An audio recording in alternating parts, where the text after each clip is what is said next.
બાળકોને દાદા દાદી એક જમાનામાં મેં તો સાંભળી જ છે કહેતા હતા, આ સંસ્કાર સિંચનની કથાઓ છે, મોરલ સ્ટોરીઝ છે, પંચતંત્ર. એમને એવી સમજ પડે કે જિંદગીમાં શું કરવું ને શું ન કરવું, અને ફક્ત વાર્તાઓના માધ્યમથી ખબર પડે, કંઈ જ કરવાનું નથી એમાં. પણ એ આપણે ભૂલી ગયા છીએ. હાતિમતાઈ જુએ છે છોકરાઓ. સૌથી વધારે વાયલન્સ ટોમ જેરીમાં છે. એકબીજાને મારી નાખવા સિવાય કોઈ પ્રવૃત્તિ જ નથી. શિનચેન કેટલું તોછડું બાળક, એની મા સાથે ગમે તેમ બોલે, અને એ જોઈને આપણું બાળક હશે ને આપણને એમ લાગે કે ચલો બિઝી તો છે. શું કરી રહ્યા છીએ એ સવાલ બહુ અગત્યનો છે. અને પછી આપણે સવાલ પૂછીએ છીએ કે આ સંબંધોને શું થયું છે, લોકો કેમ આવા થઈ ગયા છે, પણ આપણે કેમ આવા થઈ ગયા છે એ બહુ અગત્યનું છે. લોકોનું જે થવાનું એ થાય, પહેલા કમસે કમ એ તો વિચાર કરીએ કે આપણને શું થયું છે. ટેલિવિઝન ચાલુ કરો, જે ક્ષણે એક ક્ષણથી એક જ પ્રકારની જાહેરાતો આવે છે. પાતળા થાઓ, વાળ કાળા રાખો, સ્કિન સારી કરો, યુવાન દેખાઓ, હાથ લગાડે તો લપસી જાય, અમુક પ્રકારનું પરફ્યુમ લગાડો તો સ્ત્રીઓ પાછળ આવે, નહીં તો પછી એટીટ્યુડ જોઈએ. શરીર એ સિવાય કશું જ નથી. 40ની ઉંમરે પણ સારા ચશ્મા પહેરી શકાય. કોઈ દેખાવ. એક ભાઈ ગુજરી ગયા, પછી એમને લઈ ગયા ઉપર અને પૂછ્યું કે ભાઈ તમારા પાપ છે ને બોર્ડર લાઈન પર છે, એટલે તમે નક્કી કરો કે તમારે સ્વર્ગમાં જવું છે કે નર્કમાં. તો કે જોઈએ ને બેઉ, ચોઈસ આપો છો તો બેઉ બતાવો. એટલે એમને લઈ ગયા, નર્ક જોયું. હેપનિંગ, શરાબ, છોકરીઓ, મજા, મ્યુઝિક, આ સારું છે.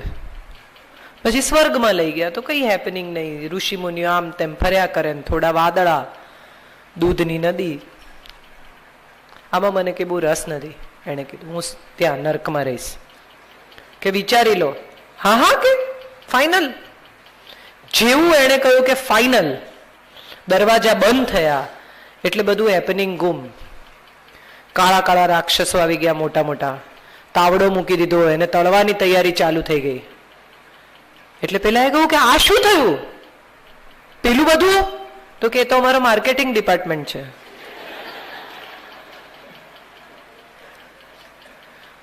આ માર્કેટિંગ છે. સુખનું પણ માર્કેટિંગ થાય છે, ગરાજમાં કરવામાં આવે છે.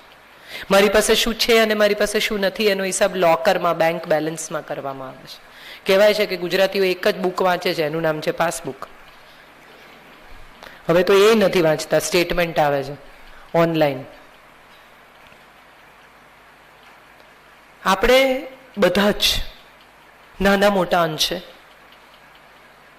એક યુદ્ધમાં દાખલ થઈ ગયા છે, જાણે અજાણે. આ વોર છે, અને આ વોરનું ફ્રસ્ટ્રેશન છે. વોર જાત સાથેની છે, બીજા કોઈ સાથેની નથી. મને જે મળ્યું છે એનાથી વધારે મને મળવું જોઈએ. હું જે મેળવું છું એનાથી વધારે મારે મેળવી લેવું છે, અને હું જ્યાં છું ત્યાંથી મારે આગળ જતા રહેવું છે. આ ત્રણ સવાલો આપણને રોજ સવારે ઉઠીને પીડે છે. આંખ ખુલે ને એટલે સ્ત્રી ઘરની આપણે જોઈએ ને તો આપણને એમ થાય કે આ 1 કલાક પતિ પત્ની સાથે બેસીને એક કપ ચા નથી પી શકતા. દિવસભરની ચર્ચા, એક શાંત મનથી દિવસ શરૂ થાય. એક સરસ સવાર ઘરમાં પડવી જોઈએ, પણ એ સવારો આવે પડતી નથી. એક જણ વોક પર જાય, એક જણ જીમમાં જાય, પાછા આવીને બંને પોતપોતાના કામે જાય. સાંજ પડે ત્યારે બંને થાકી ગયા હોય.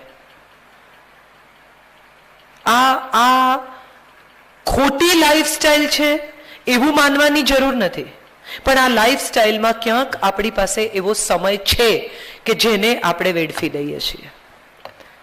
પ્રગતિ, સગવડો, જિંદગી જીવવાની શૈલી બહેતર, આમાં કશું જ ખોટું નથી. પ્રોફિટ એ ગંદો શબ્દ છે જ નહીં. ઇન્કમ એ જરાય ડર્ટી નથી. અગત્યનું એ છે કે ઇન્કમની વચ્ચે ક્યાંક ઇમોશન પણ હોવા જોઈએ. બેંક બેલેન્સ વધતું જાય અને ઇમોશનનું બેલેન્સ ઘટતું જાય તો માણસથી સંબંધ કે સંબંધથી માણસનો સવાલ પૂછવો પડે. આપણને ખબર જ હોવી જોઈએ કે સંબંધથી માણસ. આપણને બધાને આ જ શીખવીને મોટા કરવામાં આવ્યા છે. પગે લાગવાનું આપણા સંતાનોને કહેવું પડે છે. કેટલી નાનકડી વસ્તુ છે અને ખરેખર શાસ્ત્રોમાં એટલી અદ્ભુત વાત છે કે માણસ નમે તો એનો અહંકાર પણ નમે છે. આ આપણે કદી આપણા બાળકને શીખવ્યું જ નથી. આપણે એને એવું કહીએ છીએ કે પગે લાગવાનું, હું કહું એટલે લાગવાનું, વડીલ છે એટલે લાગવાનું. એ જ વડીલને એને મિસબિહેવ કરતા જોયા હોય, એ જ વડીલને એને ખરાબ વર્તન કરતા જોયા, એને પગે લાગવાની ઈચ્છા નથી થતી. એને એવું કહેવાવું જોઈએ કે બેટા તું નમીશ તો તારો અહંકાર પણ નમશે, વાંકો વળ, સારું લાગશે. પણ એ આપણે કરી નથી શકતા કારણ કે આપણી જ પાસે લોજિકલ કારણ નથી. પહેલા શોધીએ તો ખરા એ લોજિકલ કારણ, પછી આપીએ. મેંદો નહીં ખાવાનો, બધી મમ્મીઓ હવે વ્હીટના પિઝા, વ્હીટ બ્રેડ ખવડાવે છે. પણ જો ખરેખર બહાર જવાનું હોય, લગ્નમાં જવાનું હોય તો મમ્મી કે બેટા ડોમિનોઝમાં ઓર્ડર કરી દેજે ને. હવે બાળકને ખબર નથી કે આ ડોમિનોઝનો ઓર્ડર કરવો એ સાચો કે આ મમ્મી રોજ જે મેંદા વિશે કકળાટ કરે છે એ સાચો. કઈ મમ્મી સાચી? બે સિગ્નલ છે આપણી પાસે, માટે આપણે બે સિગ્નલ આપીએ છીએ આપણા સંતાનને. બે સિગ્નલ છે આપણી પાસે, માટે આપણે બે સિગ્નલ આપીએ છીએ આપણા માતા પિતાને. લાગણીના સંબંધો તો બહુ સરળ, સીધા, અનકોમ્પ્લિકેટેડ છે. જે વિચારો છો, જેવું જીવો છો એવા જો થઈ શકો તો બીજી કોઈ સમસ્યા ક્યાંય નડતી જ નથી. Clarity of thoughts matter the most in life.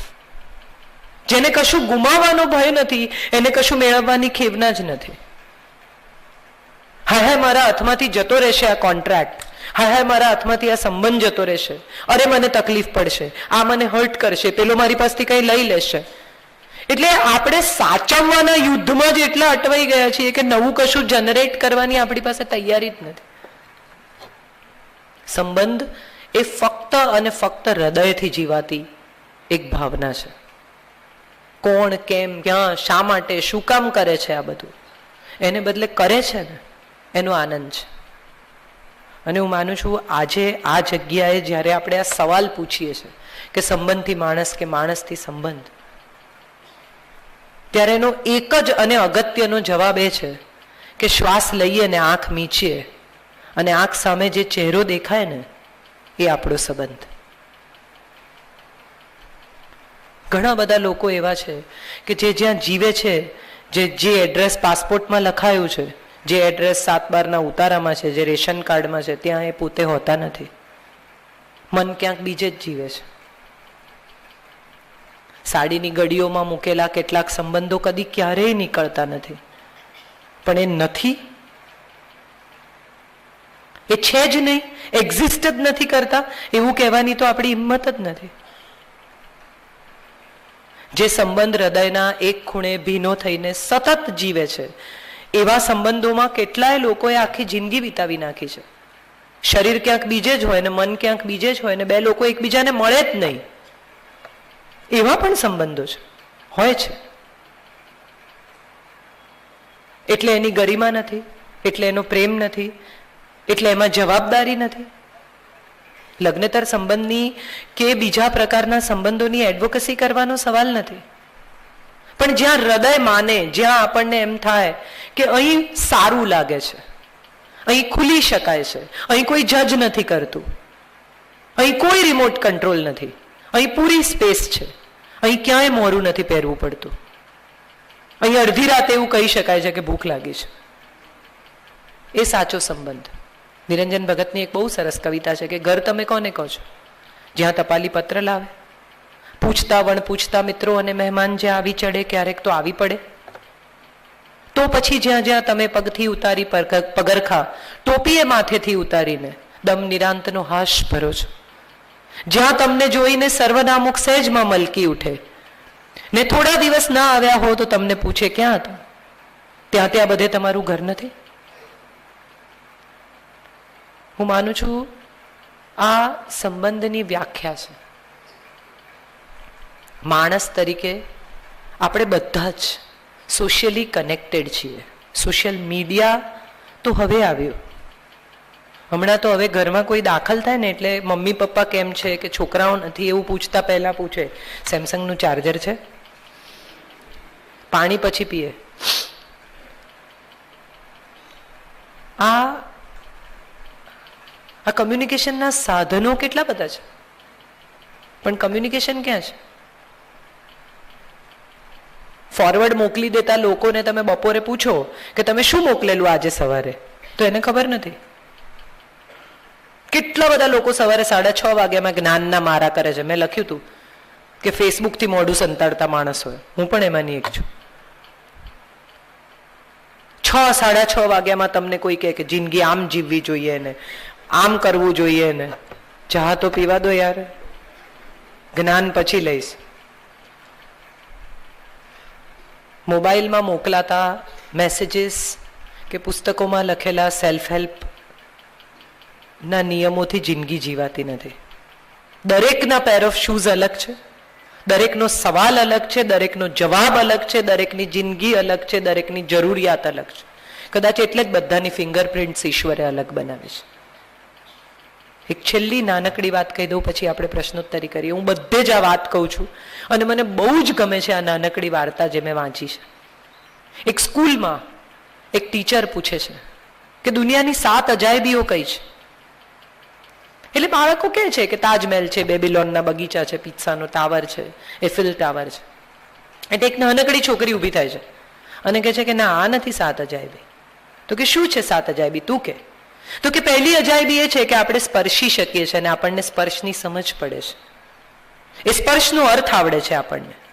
ખરાબ, સારો, બદ ઇરાદાનો, પ્રેમાળ, વાલસોયો, આશ્વાસનનો, બધા સ્પર્શની અલગ ભાષા છે અને આપણે ઓળખી શકીએ છીએ એક શબ્દ વગર. આપણે હસી શકીએ છીએ ને હાસ્યની અલગ ભાષા છે.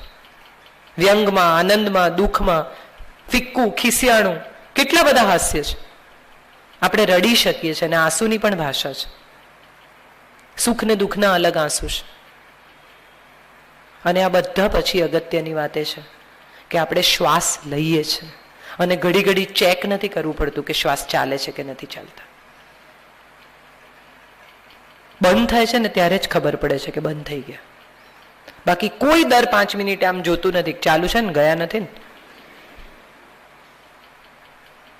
હું માનું છું ત્યાં સુધી દુનિયાની આ 7 અજાયબીઓ ઈશ્વરે આપણને આપી છે ને દરેકને આપી છે. આ 7 અજાયબીઓ માટે ઈશ્વરનો આભાર માનીએ.